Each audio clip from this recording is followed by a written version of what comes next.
देश दुनिया की बड़ी खबरों के लिए जुड़े रहिए हमारे साथ। आपका अपना चैनल भारत न्यूज जेके धन्यवाद। हमास ने गाजा में इजरायली सैनिकों को पकड़ने की घोषणा की। जी अजा, हमास की सैन्य शाखा अल कसम ब्रिगेड ने रविवार को उत्तरी गाजा पट्टी में जबालिया शिविर में एक ऑपरेशन के दौरान अज्ञात संख्या में इजरायली सैनिकों को पकड़ने की घोषणा की।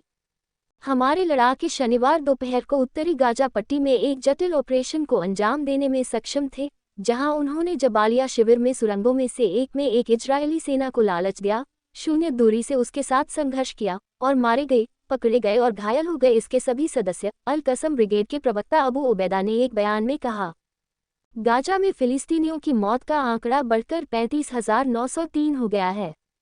समाचार एजेंसी सिन्हुआ की रिपोर्ट के अनुसार हमास द्वारा जारी एक वीडियो क्लिप में एक व्यक्ति को सुरंग में घसीटते हुए दिखाया गया है, जो कथित तौर पर एक इजरायली सैनिक है, लेकिन इसकी स्वतंत्र रूप से पुष्टि नहीं की गई है। वीडियो में इजरायली सैनिकों द्वारा इस्तेमाल किए जाने वाले हथियारों और उपकरणों को भी दिखाया गया है। घोषणा के जवाब में इजरायली सेना के प्रवक्ता अविचाय इद्राई ने कहा, गाजा में किसी सैनिक के अपहरण की कोई घटना नहीं हुई है।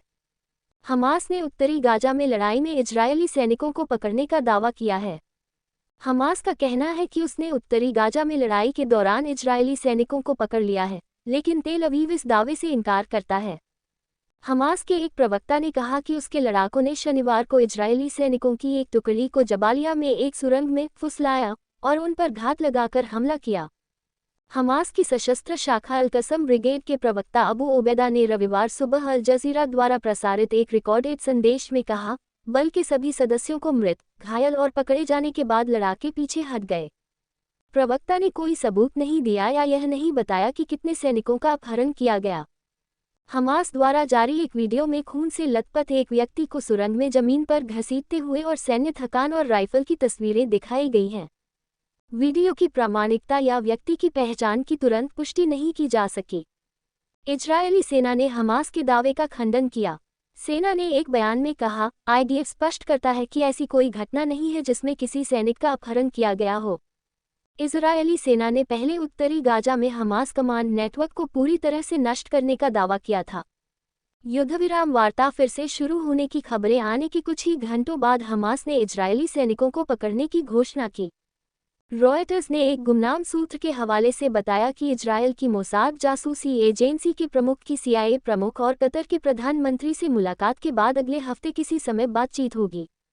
स्रोत, जिसने नाम या राष्ट्रीयता से पहचाने जाने से इनकार कर दिया, ने कहा कि बातचीत मध्यस्थों, मिस्र और कतर के नेतृत्व में नए प्रस्तावों और सक्रिय अमेरिकी भागीदारी के आधार पर शुरू होगी। लेकिन हमास के एक अधिकारी ने इजरायली मीडिया रिपोर्टों का खंडन किया कि मंगलवार को काहिरा में वार्ता फिर से शुरू होगी। उन्होंने रॉयटर्स को बताया, कोई तारीख नहीं है। मध्यस्थों ने युद्धविराम समझौता करवाने के लिए संघर्ष किया है। इजरायल ने हमास द्वारा बंधक बनाए गए बंधकों की रिहाई की मांग की है और फिलिस्तीनी समूह युद्ध को समाप्त करने और इजरायल की जेलों में बंद फिलिस्तीनियों की रिहाई की मांग कर रहा है। इस बीच लगभग 200 सहायता ट्रकों के आज करेम अबू सलेम क्रॉसिंग के माध्यम से गाजा में प्रवेश करने की उम्मीद है।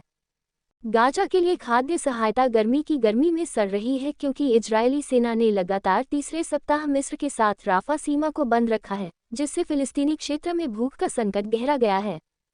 गाजा में इजरायल के युद्ध ने अब तक लगभग 36,000 फिलिस्तीनियों को मार डाला है, क्षेत्र के अधिकांश बुनियादी ढांचे को मलबे में बदल दिया है और इसके 2.3 मिलियन लोगों में से 80% से अधिक को पर्याप्त भोजन और आश्रय के बिना छोड़ दिया है।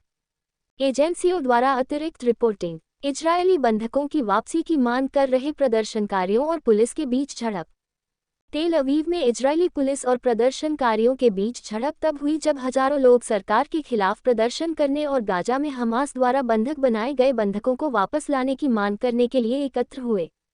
इस बीच एक छोटा अमेरिकी सैन्य जहाज और डॉकिंग क्षेत्र की एक पट्टी दक्षिणी इजरायली शहर अशडोद के पास एक समुद्र तट पर बह गई, जो अमेरिका में निर्मित घाट से ज्यादा दूर नहीं था, जिस पर इजरायली सेना ने कहा था कि मानवीय सहायता पहुंच रही है। फिलिस्तीन राष्ट्र, शनिवार को भी उत्तरी और मध्य गाजा में इजरायली बमबारी की सूचना मिली थी। तेल अवीव में कुछ प्रदर्शनकारियों ने उन महिला सैनिकों की तस्वीरें लीं जो सप्ताह की शुरुआत में एक वीडियो में दिखाई दी थी, जिसमें हमास के हमले के दौरान उनके अपहरण के तुरंत बाद दिखाया गया था।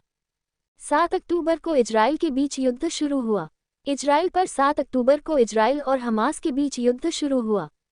कुछ लोगों ने युद्ध बंद करो और मदद करो लिखे बैनर ले रखे थे। उन्होंने सरकार से अब भी कैद में मौजूद दर्जनों बंधकों को रिहा करने के लिए एक समझौते पर पहुंचने का आह्वान किया। प्रदर्शनकारियों ने इजरायली प्रधानमंत्री बेंजामिन नेतन्याहू के इस्तीफे की भी मांग की और नए चुनाव की मांग की। हम सभी ने वीडियो देखा। सरकार द्वारा इन सभी लोगों को छोड़ दिए जाने के बाद हम घर पर नहीं रह सकते थे। सभी बंधकों की वापसी के लिए महिला विरोध प्रदर्शन समूह की हिलित सागी ने कहा। हमले के बाद नेतन्याहू ने हमास के खिलाफ युद्ध को कैसे संभाला है, इस पर इजरायलियों के बीच विभाजन गहरा गया है, जिसमें लगभग 1200 लोग मारे गए थे और 250 अन्य को बंधक बना लिया गया था। इजराइल का कहना है कि गाजा में अभी भी लगभग 100 बंधकों को रखा गया है, साथ ही लगभग 30 अन्य के शव भी हैं। मूल रूप से वे बंधकों को वापस लाने के लिए पर्याप्त प्रयास नहीं कर रहे हैं, न तो सैन्य बल के साथ, न ही बंधकों के सौदे पर बातचीत कर रहे हैं। कुछ बंधक कामिल गेटका, जो अभी भी गाजा में कैद में है। इस्राएली सेना ने शुक्रवार को कहा कि इस सप्ताह की शुरुआत में गाजा से मारे गए 3 बंधकों के शव बरामद किए गए थे। सेना ने कहा कि वे हमले के दिन ही मारे गए और उनके शव गाजा ले जाए गए। ये घोषणा एक हफ्ते से भी कम समय के बाद हुई जब सेना ने कहा कि उसे 7 अक्टूबर को मारे गए 3 अन्य इजरायली बंधकों के शव मिले हैं। हमास और अन्य आतंकवादियों द्वारा बंधक बनाए गए 250 बंधकों में से लगभग आधे को मुक्त कर दिया गया है, जिनमें से अधिकांश को नवंबर में एक सप्ताह के संघर्ष विराम के दौरान इजरायल द्वारा रखे गए फिलिस्तीनी कैदियों की अदला बदली के रूप में लिया गया है। नेतन्याहू की सरकार को युद्ध को रोकने और 2.3 मिलियन फिलिस्तीनियों के घर वाले क्षेत्र में मानवीय सहायता की अनुमति देने के लिए घरेलू और विदेश दोनों जगह बढ़ते दबाव का सामना करना पड़ रहा है, जिनमें से लगभग 80% विस्थापित हो गए हैं। साथ ही इस सप्ताह 3 यूरोपीय देशों ने घोषणा की कि वे एक फिलिस्तीनी राज्य और उसके मुख्य अभियोजक को मान्यता देंगे। अंतर्राष्ट्रीय आपराधिक न्यायालय ने हमास के अधिकारियों के साथ साथ इजरायली नेताओं के लिए गिरफ्तारी वारंट का अनुरोध किया। शुक्रवार को अंतर्राष्ट्रीय न्यायालय ने इजरायल को दक्षिणी गाजा शहर राफा में अपने सैन्य आक्रमण को समाप्त करने और महत्वपूर्ण मानवीय सहायता के लिए नज़दीकी सीमा पार खोलने का आदेश दिया। संयुक्त राष्ट्र की शीर्ष अदालत ने यह भी कहा कि इजरायल को युद्ध अपराध जांचकर्ताओं को गाजा तक पहुंच प्रदान करनी चाहिए। हालांकि न्यायाधीशों ने पूरे फिलिस्तीनी क्षेत्र में पूर्ण संघर्ष विराम का आदेश देने से इनकार कर दिया और इजरायल द्वारा अदालत के फैसले का पालन करने की संभावना नहीं है। दक्षिण अफ्रीका ने गाजा में युद्ध के दौरान इजरायल पर फिलिस्तीनियों के खिलाफ नरसंहार करने का आरोप लगाया, जिसे इजरायल ने सख्ती से खारिज कर दिया। अक्टूबर में हमास के हमले के बाद इजरायल द्वारा शुरू किए गए जमीनी ऑपरेशन के बाद गाजा सिटी से राफा चले गए इस्लाम अबू कमर ने कहा, हम उम्मीद कर रहे थे कि युद्ध खत्म हो जाएगा। फिलिस्तीनी रफा से भाग गए हैं क्योंकि इजरायली सेनाएं शहर में गहराई तक घुस गई हैं। संयुक्त राष्ट्र और राहत समूहों का कहना है कि गाजा के लिए ईंधन और आपूर्ति के लिए एक प्रमुख पारगमन बिंदु राफा सीमा पार पर इस महीने इजरायल के कब्जे ने सहायता अभियानों को लगभग समाप्त करने में योगदान दिया है। इजरायल का कहना है कि उसे हमास के आखिरी गढ़ को नष्ट करने के लिए राफा पर आक्रमण करने की जरूरत है। मिस्र ने कहा कि वह दक्षिणी गाजा में इजरायल के मुख्य प्रवेश बिंदु केरेम शालोम सीमा पार से संयुक्त राष्ट्र मानवीय सहायता ट्रक भेजने पर सहमत हुआ है, लेकिन ये स्पष्ट नहीं है कि ट्रक प्रवेश कर पाएंगे या नहीं क्योंकि रफा में लड़ाई अभी भी जारी है। इजरायल ने कहा कि सहायता उत्तरी गाजा और अमेरिका निर्मित घाट के माध्यम से फिलिस्तीनी क्षेत्र में जा रही है। शनिवार को एक छोटी अमेरिकी सैन्य नाव और डॉकिंग क्षेत्र की एक पट्टी दक्षिणी इजरायली शहर अशडोद के पास एक समुद्र तट पर बह गई। यूएस सेंट्रल कमांड ने कहा कि मानवीय सहायता मिशन का समर्थन करने वाले उसके 4 जहाज अशांत समुद्र से प्रभावित हुए थे, जिनमें से 2 गाजा के घाट के पास लंगर डाले हुए थे। तट और इजरायल में अन्य 2। सेंट्रल कमांड ने कहा कि अमेरिकी अधिकारियों ने कहा कि किसी के घायल होने की सूचना नहीं है और अमेरिका जहाज़ों को बरामद करने के लिए इजरायली सेना के साथ काम कर रहा है। अमेरिकी अधिकारियों को उम्मीद है कि अधिकतम क्षमता वाला ये घाट प्रतिदिन गाजा को 150 ट्रक के बराबर सहायता पहुंचा सकता है। ये 600 ट्रक भोजन, आपातकालीन पोषण उपचार और अन्य आपूर्ति का एक अंश है, जो यूएसएआईडी का कहना है कि गाजा में लोगों को अकाल की कगार से वापस लाने और 7 महीने पुराने इजरायल द्वारा लाए गए मानवीय संकट को दूर करने के लिए हर दिन की आवश्यकता होती है। हमास युद्ध।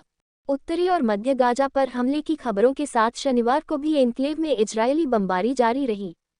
प्रत्यक्षदर्शियों ने कहा कि जबालिया और नुसीरात शहरों पर हुए हमलों में लोग मारे गए।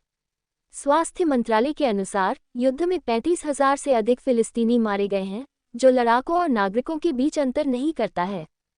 ऐसी देश और दुनिया की खबर देखने के लिए हमारे YouTube चैनल को सब्सक्राइब कीजिए और Facebook चैनल को फॉलो कीजिए। कमेंट, लाइक, शेयर करना ना भूलें। शुक्रिया, थैंक यू, धन्यवाद।